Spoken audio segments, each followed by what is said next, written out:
नमस्कार दोस्तों, प्रशस्त एकेडमी की ऑनलाइन क्लासेस में आपका एक बार फिर से स्वागत है। तो इसके पहले वाले लेक्चर्स में हमने कहाँ तक कर लिया था कि 1857 की क्रांति तक हमने कर लिया था। उसके बाद उसका एक टॉपिक रह गया था पिछले लेक्चर में, जो कि था 1857 की क्रांति के बाद जो राज्य में संगठनात्मक परिवर्तन हुए वो क्या थे। तो हमने उसका थोड़ा सा आइडिया ले लिया था कि क्या क्या चीज़ें उस समय हुई थी। इसको कंप्लीट नहीं कर पाए थे हम लोग। तो एक बार फटाफट से इसको देख लेते हैं कि क्या क्या चीज़ें थी। तो सबसे पहले क्या हुआ कि 1857 की क्रांति के पश्चात ब्रिटिश क्राउन ने कंपनी से भारत पर शासन का अधिकार पूरी तरह से वापस ले लिया। अब जो शासन की बागडोर थी कंपनी से छीन कर ब्रिटिश क्राउन ने अपने हाथ में ले ली और अपने नाम से शासन वो ब्रिटिश सम्राट या साम्राज्य चलाने लगे। उसके बाद क्या होता है, उसी दौरान 1 नवंबर 1858 को उत्तर प्रदेश में ही इलाहाबाद में महारानी के भव्य दरबार का आयोजन किया जाता है और वहाँ पर लॉर्ड कैनिंग द्वारा ब्रिटिश महारानी की डिक्लेरेशन को पढ़ा जाता है।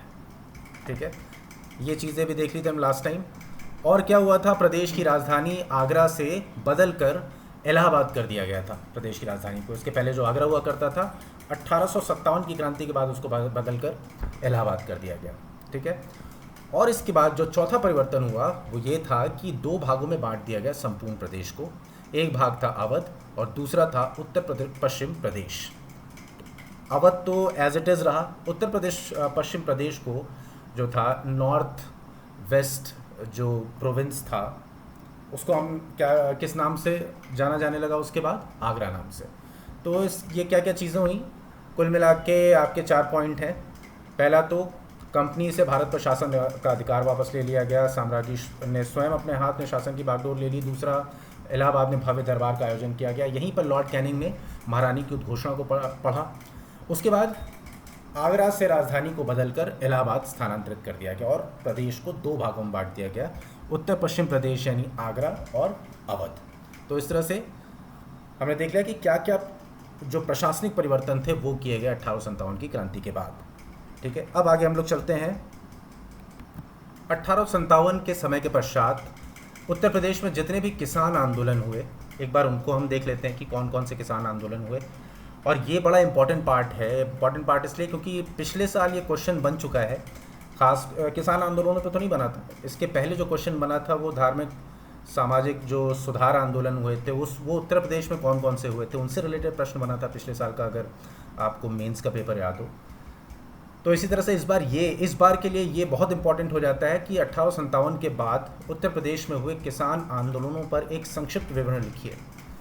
ठीक है, तो इसको हम कौन कौन से हमें इसमें सिर्फ कुल मिला के 4 आंदोलनों के बारे में संक्षेप में बता देना है, उनकी पृष्ठभूमि बताते हुए। उसके बाद उन आंदोलनों के बारे में बताना, उनका उद्देश्य क्या था, उसके बाद किस किस तरह से उन आंदोलनों की कौन कौन से चरणों में प्रगति हुई। ठीक है, और कौन कौन लोग उसमें जुड़े थे, सिर्फ यही 4 चीज़ें बता देनी है। तो उसमें सबसे पहला जो आंदोलन हमारा वो कौन सा होगा, वो था उत्तर प्रदेश किसान सभा। उसके बाद अवध किसान सभा, इसी की एक शाखा आप समझ लें, शाखा या जब नेतृत्व कुछ परिवर्तन आए, मनोवृत्तियों में परिवर्तन आए, कुछ असंतुष्टियां हुई पहले चरण में कांग्रेस से। उसके बाद अवध किसान सभा का अस्तित्व आया बाबा रामचंद्र के ज़रिए। उसके बाद जब ये दोनों ख़त्म हो गए तो उसके ट्रेसेस के रूप में एक आंदोलन चलने लगा ख़ास क्षेत्रों में। आपको पता ही होगा, हमने बहुत याद किया होगा प्रीलिम्स के लिए। बहराइच सीतापुर वाले क्षेत्रों में एक आंदोलन चल रहा था। और लास्ट में फिर सारे देश के अलग अलग प्रांतों में चलने वाले जो आंदोलन थे उनको एक इंटीग्रेट करते हुए एक राष्ट्रीय आंदोलन का रूप दिया गया, अखिल भारतीय किसान सभा के रूप में। ठीक है, तो इन चारों आंदोलनों के बारे में आपको लिखना है, इनका एक विकास क्रम बताना है और किस तरह से यह 1936 में जाके अखिल भारतीय किसान सभा के रूप में समाप्त होते हैं, ये चीज़ें आपको बतानी है ना। समाप्त क्या, वो फिर राष्ट्र की मुख्य धारा के आंदोलन में जुड़ जाते हैं आगे चल के। शुरुआत में क्या था कि कांग्रेस के साथ जो है किसानों को आने में, खासकर उत्तर प्रदेश किसान सभा का जो शुरुआती आंदोलन था, उनको लगा कि कांग्रेस जो है वो किसानों की हित की बात नहीं कर रही है। कांग्रेस किसानों को लेकर बहुत सीरियस नहीं है, उसका सिर्फ उद्देश्य है देश को आज़ादी दिलाना, और किसानों के साथ जो चीज़ें हो रही हैं उनको लेकर उनके अंदर कोई सहानुभूति नहीं है। और इसी चीज़ को लेकर 2 धड़ों में बट गया था शुरुआती जो आंदोलन है। ठीक है, तो वहाँ से अवध किसान सभा का जन्म होता है, फिर एक आंदोलन, फिर तो ये एक विकास क्रम आपको दिखाना है। और इस चीज़ को मान के चलिए कि इस बार के मेंस के लिए बहुत इंपॉर्टेंट टॉपिक है। ठीक है, तो एक बार हल्का सा इस पर एक ब्रीफ इंट्रोडक्शन ले लेते हैं कि एग्जैक्टली था क्या और क्यों इम्पोर्टेंट है। अच्छा, हुआ क्या कि 1857 का जो विद्रोह था उसको तो अंग्रेज़ों ने दबा दिया, लेकिन इस स्वाधीनता संघर्ष से आगे चलकर अनेक जो है किसान आंदोलनों का जन्म हुआ और बहुत सारी जगहों पर आपने देखा होगा जनजातीय आंदोलनों ने भी जन्म लिया। कुछ हद तक उनका नाता नहीं था प्रथम स्वतंत्रता संग्राम से, वो अलग एक असंतोष की धारा थी जो चल रही थी। उसी तरह से किसानों में भी असंतोष की एक अलग धारा चल रही थी, जिसका बहुत ज़्यादा संबंध जो है अंग्रेज़ों की कड़ी भू राजस्व नीति और उसके अंदर किसानों का होने वाला शोषण, वो सारी चीज़ें जो है इम्पोर्टेंस रखती थी। और उन सभी कारकों ने मिलकर जो है किसानों के अंदर एक जो बहुत दिन से असंतोष जो एक्यूमुलेट हो रहा था उसको आंदोलनों का रूप दे दिया। ठीक है, अब क्या हुआ कि 1857 के विद्रोह पर नियंत्रण पा लेने के बाद अंग्रेज़ों ने क्या किया, अवध के जो बड़े ज़मींदार थे उनको उनकी भूमि लौटा दी, उनकी ज़मीन उनको लौटा दी और उन पर दबाव डालना शुरू किया कि अब हमने तुमको ज़मीन दे दी है, अब तुम क्या करो कि किसानों से अधिक लगान दे के हम अधिक लगान वसूलो और हमको पेमेंट करो, हमको ज़्यादा से ज़्यादा पैसा जो है भू राजस्व के माध्यम से चाहिए। ठीक है, अब बड़े ज़मींदारों के ऊपर तो दबाव था, वो दबाव किसको ट्रांसफ़र होता, किसानों को ट्रांसफ़र होता। किसानों के बीच जो है वो सारा लगान पहले से बढ़ गया, भू राजस्व उनको अधिक देना पड़ रहा था। और उसके साथ ही उधर 1914 के जो प्रथम विश्व युद्ध जो आरंभ हुआ था उसमें क्या हुआ कि उसकी वजह से ज़रूरी चीज़ों के दाम में बहुत ज़्यादा तेज़ी से वृद्धि होने लगी और इन दोनों कारकों ने क्या किया कि मिल के जो किसान थे उनकी स्थिति एकदम शोचनीय कर दी, एकदम दयनीय कर दी, है ना। तो जिसका विकासक्रम क्या कि 1857 के बाद जो है बड़े ज़मींदारों को उनकी भूमि तो लौटा दी गई थी, लेकिन उनके ऊपर दबाव बनाया गया कि तुम ज़्यादा से ज़्यादा भू राजस्व किसानों से वसूलो। किसानों से वो ज़्यादा भू राजस्व की मांग करने लगे ज़मींदार। और उधर क्या हुआ था कि 1914 के युद्ध के बाद कीमतों में बहुत तेज़ी से वृद्धि हुई और इस तरह से जो आम किसान, छोटे किसान थे, उनका जीवन बड़ा दुश्वार हो गया, उनकी ज़िंदगी बड़ी दुश्वार हो गई, है ना। तो इस तरह से ये इन दोनों कारकों ने सम्मिलित रूप से इनके अंदर एक आक्रोश भर दिया, एक असंतुष्टि भर दी और उस असंतुष्टि का रूप लिया पहली बार 1918 में उत्तर प्रदेश किसान सभा के रूप में, है ना। पहली बार एक बड़े पैमाने पर आंदोलन हुआ किसानों का उत्तर प्रदेश में, अवध के क्षेत्र में। और इस आंदोलन को जो प्रेरणा मिली, ये सबसे ज़्यादा इसमें जो प्रयास किया वो थे मदन मोहन मालवीय। मैं उत्तर प्रदेश किसान सभा की बात करूँ जिसकी स्थापना 1918 में हुई थी।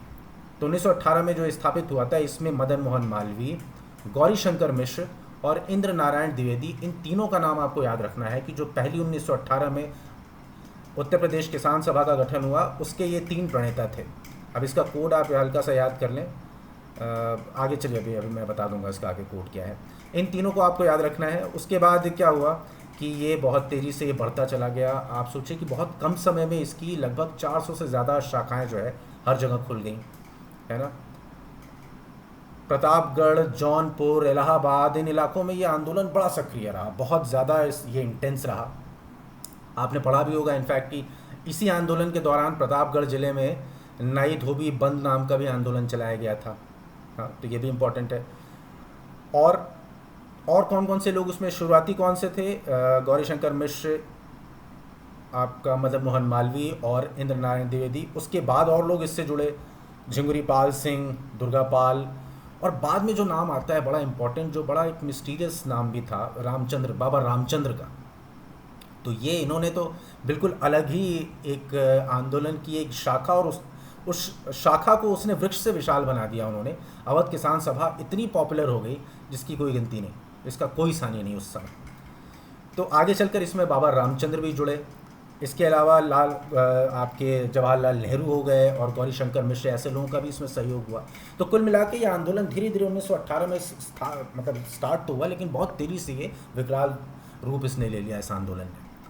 लेकिन 1920 के आते आते क्या हुआ, सहयोग आंदोलन के आते आते ये हुआ कि अब किसानों के अंदर इस चीज़ को लेके मलाल था, कांग्रेस के प्रति एक नाराज़गी थी कि कांग्रेस मुख्य धारा के आंदोलन में, जो राष्ट्र को आज़ाद कराने का आंदोलन है, उसमें किसानों की चिंता नहीं कर रही है।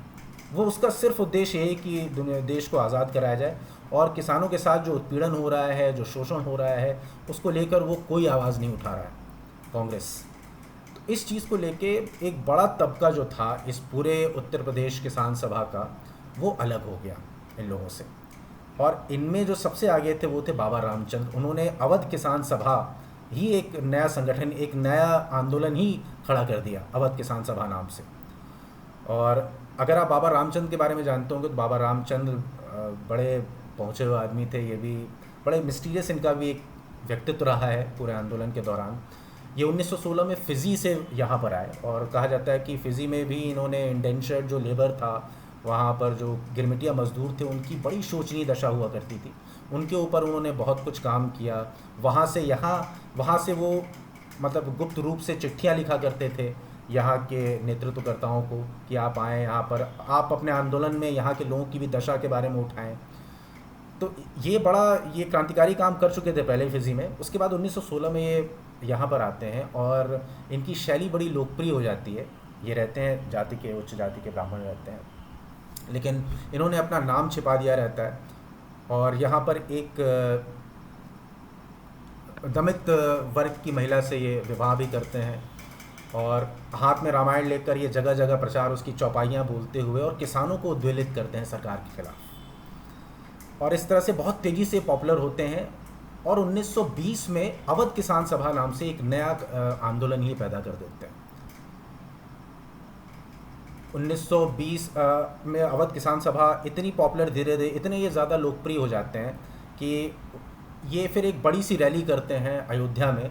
और उस अयोध्या की रैली में इतने ज़्यादा लोग उपस्थित होते हैं जिसको देख के अंग्रेज़ों की जो है वो पैरों तले ज़मीन खिसक जाती है कि आदमी जो है इतना ज़्यादा पावरफुल है, इतने लोगों को एक बार में इकट्ठा कर लेता है। उसके बाद जो है जब ये अंग्रेज़ों की निगाह में चढ़ते हैं तो ये पूरा आंदोलन दमन करने के लिए अंग्रेज़ अपनी पूरी, ब्रिटिश शासन अपनी पूरी ताकत लगा देता है और 1921 के आते आते ये आंदोलन ख़त्म हो जाता है।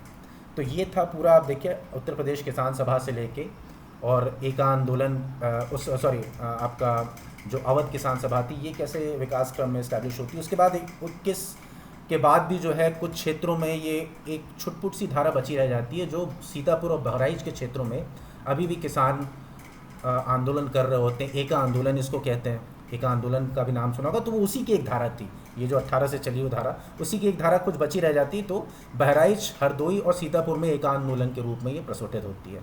और इसका कौन कहता है, इसका नेतृत्व, लीडरशिप करते हैं मदारी पासी, जो कि बिल्कुल एक पिछड़ी जाति के लीडर थे। और इस आंदोलन का मुख्य उद्देश्य क्या रहता है कि स्वीकृत जो लगान था, जितना किसानों के लिए मान्य था, सरकार ने जिस पर अपनी मुहर लगाई थी, उससे जो है 50% ज़्यादा लगान वसूला जा रहा था, जो कि बिल्कुल अन्याय था एक तरह से। तो इसके खिलाफ ये आंदोलन, मदारी पासी ने इस आंदोलन को नेतृत्व प्रदान किया एक आंदोलन के रूप में। लेकिन फिर ये एक आंदोलन भी 1922 जो है वो असहयोग आंदोलन के आते आते उसकी समाप्ति के साथ ये भी समाप्त हो जाता है। उसके बाद फिर 1936 में फिर ये आपका आता है लखनऊ में स्वामी सहजानंद सरस्वती जो है वो पहली बार अखिल भारतीय अखिल भारतीय किसान सभा, ये जितनी प्रांतीय समितियां होती हैं, जैसे उत्कल किसान सभा हो गई, उधर बिहार में भी किसान सभा होती है, इन सबका जो है एक राष्ट्रीय मंच पर एकीकृत रूप में उसको रूप दिया जाता है अखिल भारतीय किसान सभा के रूप में। ठीक है। और इसमें कौन कौन जुड़े होते हैं? जवाहरलाल नेहरू, राम मनोहर लोहिया और जयप्रकाश नारायण। और ये लास्ट आपको दिखाना है कि किस तरह से यहाँ पर आके एक तरह से किसानों का जो आंदोलन है वो आगे चल के यही आंदोलन भारत के मुख्य आंदोलनों में शामिल हो जाता है। जैसे भारत छोड़ो आंदोलन में, उसमें तो सभी वर्गों के और सभी तरह के लोग शामिल हो गए थे एक तरह से। तो 36 तक आपको इसका विकास क्रम दिखाना है उत्तर प्रदेश के सभी किसान आंदोलनों का। ठीक है। तो आइए एक बार इसको हम फटाफट उस पर देख लेते हैं, स्क्रीन पे देख लेते हैं क्या क्या चीज़ें आपको इसमें लिखनी होंगी। तो आपने कौन कौन से 4 आंदोलन बताने हैं। सबसे पहले आपका हो गया उत्तर प्रदेश किसान सभा, उसके बाद हो गया अवध किसान सभा, उसके बाद अवध किसान सभा का ही आगे जो प्रोग्रेशन हुआ एका आंदोलन के रूप में, और लास्ट में आपका अखिल भारतीय किसान सभा। तो फटाफट इसको देख लेते हैं एक बार। पहले आ गया आपका उत्तर प्रदेश किसान सभा, ये हो गया किसके प्रयास से? मालवीय गौरीशंकर मिश्र तथा इंद्र नारायण द्विवेदी के प्रयासों से। अब इनको एक कोड बना लेते हैं हम, सिंपल सा कोड है MIG। M से हो गया मदन मोहन मालवीय, I से हो गया इंद्र नारायण द्विवेदी, और आपका जी से हो गया गौरीशंकर मिश्र। तो ये बड़ा सिंपल सा कोड है, आपको याद रखने में आसानी होगी। ठीक है, शुरुआती स्टार्टिंग इन्हीं से हुई, MIG, इसको नोट कर लेते हैं हम लोग। उद्देश्य हमने देख लिया क्या था, किसानों को एकजुट करना और जागरूक करना। प्रतापगढ़, इलाहाबाद और जौनपुर शुरुआत में इस आंदोलन के केंद्र रहे। उसके बाद बहुत तेज़ी से आंदोलन बढ़ता है। आप देखिए, अवध किसान सभा के आने तक की शुरुआत तक इसकी 400 से अधिक शाखाएं पूरे प्रदेश भर में विकसित हो जाती हैं, अलग अलग जगहों पे। ठीक है, शुरुआत में प्रतापगढ़, इलाहाबाद और जौनपुर केंद्र। उसके बाद प्रतापगढ़ जिले के में नाई धोबी बंद नामक आंदोलन, ये भी हमने बताया था अभी। झिंगुर पाल सिंह, दुर्गापाल सिंह, इसे नाम विस्तार देने का कार्य किया इन्होंने। उसके बाद कौन कौन उसमें लोग जुड़ते हैं, जवाहरलाल नेहरू, गौरीशंकर मिश्र जैसे नेताओं का इसमें सहयोग मिलता है। ठीक है, उसके बाद 1920 में हमने क्या भी डिस्कस किया था, अवध किसान सभा, बाबा रामचंद्र की स्थापना करते हैं और बहुत बड़ा आंदोलन ये भी हो जाता है। और उसके बाद होता है आपका अयोध्या वाला रैली, और अयोध्या की रैली के बाद अंग्रेज़ों के कान खड़े होते हैं और वो पूरी तरह से इस आंदोलन के दमन में लग जाते हैं और 1921 आते आते इस आंदोलन का पूरी तरह से दमन कर देते हैं। ठीक है, फिर देखिए कहाँ कहाँ ये फैला था, रायबरेली, सुल्तानपुर और फैजाबाद के क्षेत्रों में। ठीक है, उसके बाद हमने डिस्कस किया ही था अभी कि किस तरह से 1921 के मध्य तक इस आंदोलन का मतलब इस किसान सभा का प्रभाव खत्म सा हो जाता है। ठीक है, 1921 के अंत और 1922 के प्रारंभ तक किसान आंदोलन हरदोई, बहराइच और सीतापुर में एका आंदोलन के रूप में चलता है। इसकी एक बड़ी पतली सी धारा जो बचती है वो 1921 के अंत और 22 के प्रारंभ तक हरदोई, बहराइच और सीतापुर में एक आंदोलन के रूप में चलती है। और इसका मुख्य मुद्दा क्या था, स्वीकृत लगान से 50% अधिक लगान वसूलना, भी हमने डिस्कस किया। ठीक है, नेतृत्व किसने किया, मदारी पासी ने। फिर आता है 1922 में असहयोग आंदोलन स्थगित होने के साथ ही यह आंदोलन फाइनली समाप्त हो जाता है। ठीक है, आगे चलकर क्या होता है, जैसा कि हमने डिस्कस भी किया था अभी थोड़ी देर पहले, कि जितनी भी प्रांतीय किसान सभाएं रहती हैं उनका एक एकीकृत रूप में अलग अलग किसान सभाओं की अलग अलग धाराओं को एक एकीकृत रूप देते हुए अखिल भारतीय किसान सभा की स्थापना की जाती है। 1936 में लखनऊ में इसका पहला अधिवेशन किया जाता है और इसका अध्यक्ष बनाया जाता है स्वामी सहजानंद सरस्वती का। तो ये फैक्ट भी आपने अच्छे से याद किया होगा जब प्रीलिम्स का एग्ज़ाम दे रहे होंगे। तो अब इसको मेंस में भी आपको इसी तरह से लिखना है। बेसिकली कुछ करना नहीं है हमें, इन 4 आंदोलनों के अब विकास क्रम में आप देख रहे हैं कि ये 4 आंदोलन किस किस तरह से आ रहे हैं।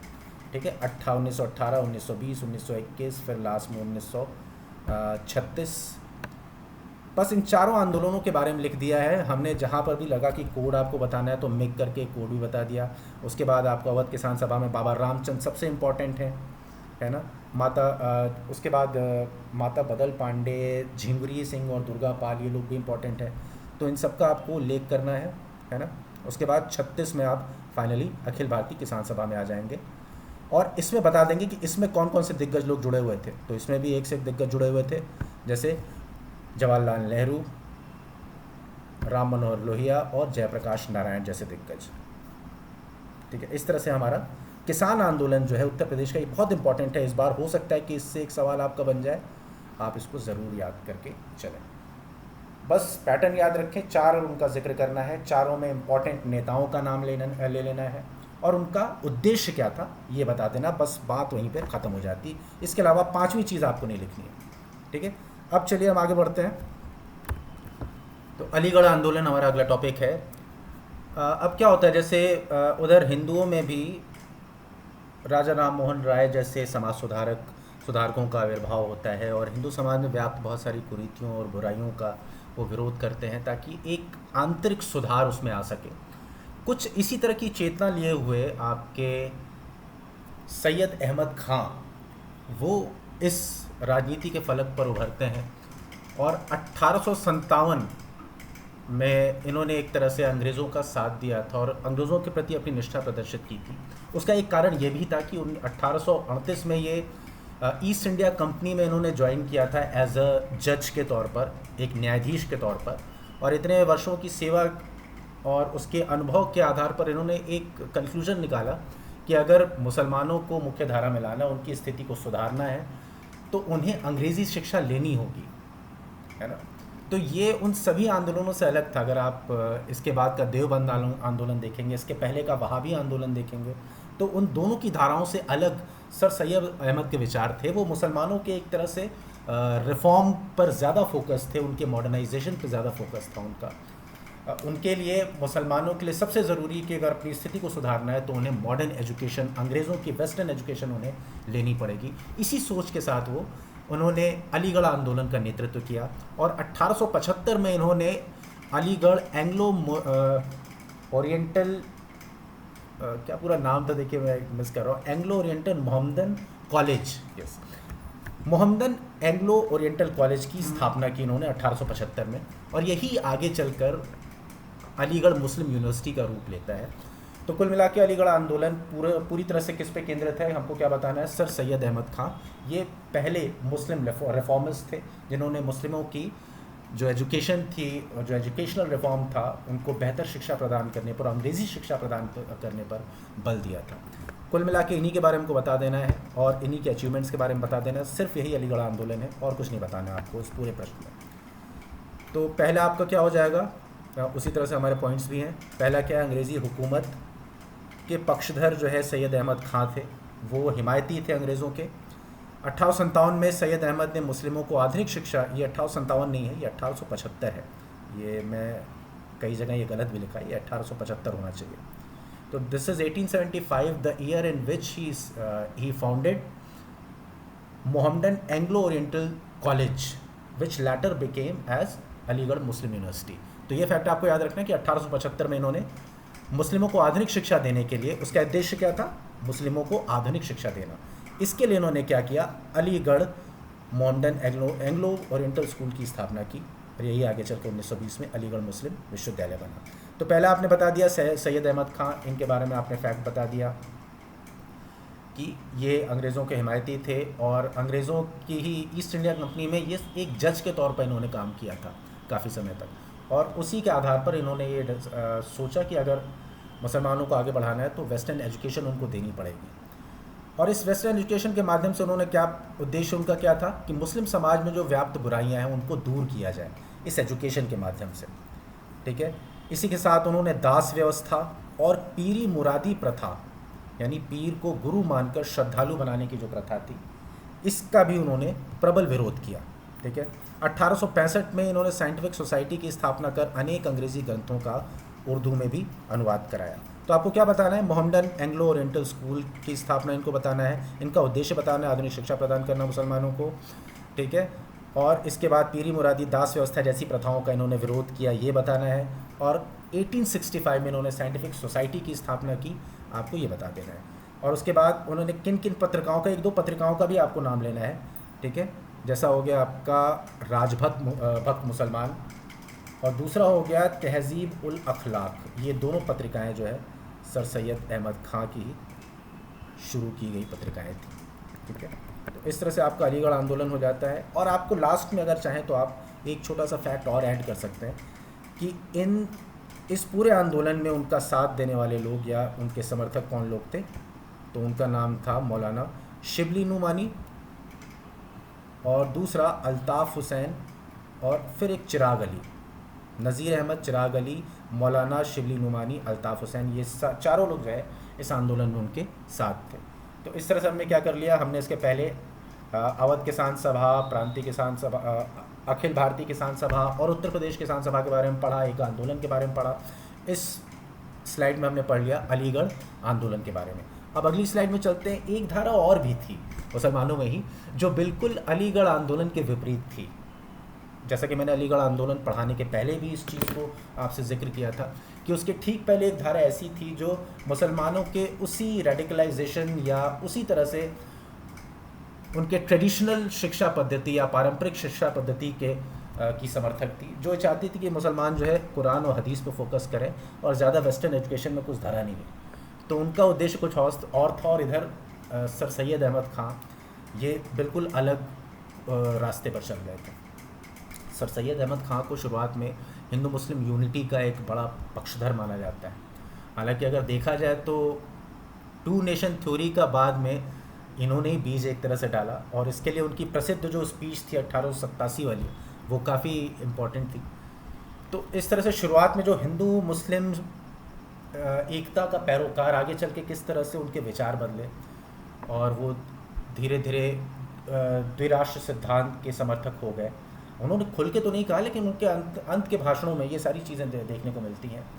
तो इस तरह से एक विचारक के तौर पर वो किस बिंदु से किस बिंदु तक आए, आप ये चाहें तो उसको लिख सकते हैं। हालांकि बहुत इंपॉर्टेंट फैक्ट नहीं है, तो आप इसको ना ऐड करें तो भी चलेगा। आपको सिर्फ अलीगढ़ आंदोलन के बारे में लिखना। उसके बाद आप आएंगे, अगला जो आंदोलन था वो था देवबंद आंदोलन। एक सवाल इस पर ये बन सकता है, अगर थोड़ा सा डीप में जाता है उत्तर प्रदेश, तो ये सवाल ये बना सकता है कि 1857 के बाद के समय में मुस्लिम समुदाय के भीतर चल रहे द्वंद्व को उनके दो आंदोलनों में किस तरह से व्यक्त किया जा सकता है। तो ये द्वंद्व क्या था? एक तरफ जो है सर सैयद अहमद खां जैसे विचारक थे जो मुस्लिमों को आधुनिक शिक्षा से लैस करना चाहते थे, वो देना चाहते थे, और एक दूसरा भी वर्ग था जो देवबंद आंदोलन के ज़रिए जो मुसलमानों को वापस कुरान और हदीस की ट्रेडिशनल जो एजुकेशन की उसकी तरफ ले जाना चाहता था। तो आइए एक बार देख लेते हैं हम लोग फटाफट देवबंद आंदोलन के बारे में भी। तो जैसा कि अभी हमने डिस्कस किया कि देवबंद आंदोलन जो था वो बिल्कुल अलीगढ़ आंदोलन के विपरीत धारा थी। और इसका उद्देश्य क्या था? इसका उद्देश्य था मुस्लिम समाज को पारंपरिक रूप से जागरूक, नैतिकतापूर्ण और समृद्ध बनाने के साथ साथ इस्लाम के प्रचार प्रसार के लिए धार्मिक नेता तैयार करना इसका उद्देश्य था, है ना। मतलब एक ऐसे धार्मिक नेता जो मुस्लिम समाज का धार्मिक और नैतिक पुनरुद्धार करने में सक्षम हो। इनको लग रहा था कि जो जितनी भी वेस्टर्न एजुकेशन है एक तरह से मनुष्य के डी ह्यूमनाइजेशन या उसके डीमोरलाइजेशन, उसको नैतिक रूप से पतित बना रही है। और इनके हिसाब से मुसलमानों की नैतिकता का रास्ता केवल कुरान और हदीस से होकर जाता था। और उन्हीं दो किताबों के माध्यम से ये ऐसे धार्मिक नेता, जुझारू नेता तैयार करना चाहते जो मुस्लिम समाज को पूरी तरह से उनका रिफॉर्म करें या उनको सुधारने में सक्षम हो। तो ये क्या था? इस आंदोलन का केंद्र सहारनपुर के जनपद का देवबंद है। सहारनपुर जनपद में एक जगह है देवबंद, वहाँ पर इसका मुख्य केंद्र हुआ करता था। तो देवबंदी शाखा आज भी बड़ी फेमस है और ये बड़ी ऑर्थोडॉक्स शाखा है एक तरह से। तो इसके अंतर्गत देवबंद में इस्लामिक शिक्षा केंद्र मदरसे की स्थापना की गई और अंग्रेज़ी शिक्षा और पश्चिमी संस्कृति को पूरी तरह से यहाँ पर प्रतिबंधित कर दिया गया। ऑब्वियस सी बात है, जैसे हमने शुरुआत में डिस्कस किया था, ये पूरी तरह से अलीगढ़ आंदोलन के विपरीत थी। अलीगढ़ आंदोलन जहाँ पर मुसलमानों के मॉडर्नाइजेशन की बात करी थी, ये यहाँ पर बिल्कुल उनको पूरी तरह से ऑर्थोडॉक्स वे में उनको तैयार करने की बात करती है, यानी वही रूढ़िवादी पद्धति के आधार पर इनको शिक्षा की बात करती है। ठीक है, यहाँ केवल कुरान और हदीस, ये सिर्फ जहाँ पर धार्मिक ग्रंथों के माध्यम से शिक्षा देने की बात आएगी, शुद्ध इस्लामिक शिक्षा देने की बात आएगी, वहाँ आप एक ऑर्थोडॉक्स स्कूल और उससे निकलने वाली पौधी तैयार करेंगे। ठीक है, तो इस तरह से ये ऑर्थोडॉक्स स्कूल था इस्लाम का। देवबंद ने भारत पर विदेशी शासन के विरुद्ध जिहाद का नारा इन्होंने दिया और सैयद अहमद द्वारा चलाए गए अलीगढ़ आंदोलन का इन्होंने विरोध किया। ठीक है, तो ये कुछ पॉइंट्स हैं जो हम अलीगढ़ आंदोलन के बाद हम इसमें लिख सकते हैं देवबंद अलीगढ़ आंदोलन के आधार पर कि उसका विरोधी आंदोलन था। जो जो उसका है सब उल्टा इसमें है, ये याद रखिएगा। वहाँ पर मुस्लिमों के मॉडर्न एजुकेशन की बात हो रही है, तो यहाँ पर उनको कुरान और हदीस की शुद्ध इस्लामिक शिक्षा देने की बात हो रही है। ठीक है, और इस आंदोलन के प्रबल समर्थक शिबली नुमानी ने 1884-85 में लखनऊ में दारुल उलूम तथा नदवतुल उलूम की स्थापना की। ये चीज़ आप याद रखिएगा। अब हमने अभी तक कौन कौन से आंदोलन कर लिए? हमने किसान आंदोलन कर लिया उत्तर प्रदेश से रिलेटेड जितने, तो उत्तर प्रदेश में 2 मुस्लिम सुधार आंदोलन थे, उनको भी हमने रिलेट कर लिया और कैसे दिखाया कि दोनों किस तरह से एक दूसरे के विपरीत दिशा में कार्य कर रहे थे। इसके बाद आता है उत्तर प्रदेश में सिख और अन्य आंदोलनों की हम बात कर लें, तो ये भी इसमें भी बहुत ज़्यादा हमने पहले से पढ़ रखा है, सिर्फ आपको रिकॉल करना है कि कौन कौन से आंदोलन यहाँ पर हुए थे।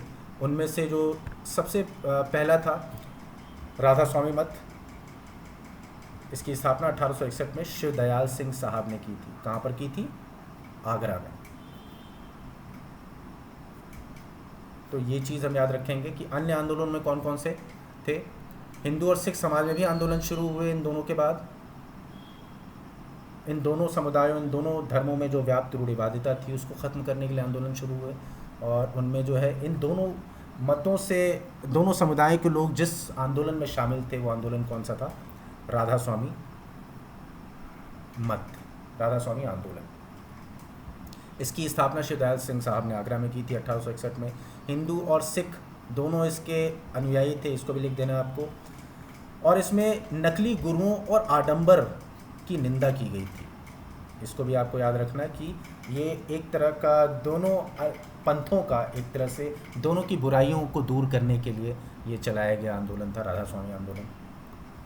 इसके बाद जो अगला आंदोलन और अंतिम आंदोलन है वो आप एनी बेसेंट की बात करेंगे। थियोसॉफिकल सोसाइटी भी एक तरह का धार्मिक आंदोलन था, जिसके मुख्य प्रणेताओं में से पहले आपको तो याद होगा कि ब्लाट्सकी थी, लेकिन एनी बेसेंट भी उसकी बहुत बड़ी पैरोकार थी और उन्होंने भारत में इस पूरे आंदोलन को लेकर काफ़ी काम किया। ख़ास तौर पे बनारस में उन्होंने इसी आंदोलन के उद्देश्य को ध्यान में रखकर सेंट्रल हिंदू कॉलेज की स्थापना की और इसे ही आगे चलकर पंडित मदन मोहन मालवीय ने राष्ट्र को समर्पित किया बीएचयू के रूप में 1916 में।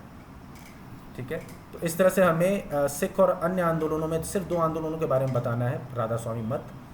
ठीक है, ये हिंदू और मुस्लिम दोनों की जो बुराइयां थीं, जैसे आडंबर और नकली गुरुओं की बुराइयां, तो इनको दूर करने के लिए राधा स्वामी मत शुरू हुआ 1861 में। शिव दयाल साहब ने कहाँ शुरू किया? आगरा में। उसके बाद हमें बता देना है कि किस तरह से एनी बेसेंट थियोसॉफिकल सोसाइटी की टीचिंग्स लेकर इंडिया में आई और थियोसॉफिकल सोसाइटी का जो इंडियन स्ट्रीम था उसका नेतृत्व उन्होंने प्रदान किया और बनारस में सेंट्रल हिंदू कॉलेज की स्थापना की। और यही सेंट्रल हिंदू कॉलेज आगे चल के क्या हुआ, मदन मोहन मालवीय ने इसको और आगे बढ़ाते हुए बहुत सारी ज़मीनों का दान लेते हुए इसे एक बड़े से विश्वविद्यालय के रूप में रूपांतरित कर दिया, बनारस हिंदू यूनिवर्सिटी के रूप में 1916। तो इस तरह से आज हमने पूरा का पूरा ये ख़त्म कर लिया, ये जितने भी अन्य आंदोलन थे। और ये बड़ा इम्पॉर्टेंट है ये पूरा टॉपिक, आपके जितने किसान आंदोलन है, जितने भी धर्म सुधार आंदोलन है, इनसे एक प्रश्न ज़रूर रहेगा इस बार के एग्ज़ाम में, इस चीज़ को आप लिख के रख लीजिए। तो अब इसके बाद हम नेक्स्ट टॉपिक पर नेक्स्ट वीडियो में, नेक्स्ट लेक्चर में आपसे फिर से मुलाकात करेंगे। और आपसे गुजारिश है, अगर आपको हमारा ये प्रयास पसंद आ रहा है तो आप ज़रूर हमारे यूट्यूब चैनल, हमारे जो कमेंट बॉक्स है वहाँ पर जाके अपना फीडबैक ज़रूर दें। और अगर कोई तथ्यात्मक त्रुटि है तो उसको भी बताएं, उसका भी ध्यान आकर्षित करें, हमारा ध्यान उस तरफ, ताकि आगे से ऐसी गलतियाँ ना हों। तो उम्मीद है हमारा आपका साथ ऐसे ही बना रहेगा। नेक्स्ट वीडियो तक के लिए जय हिंद।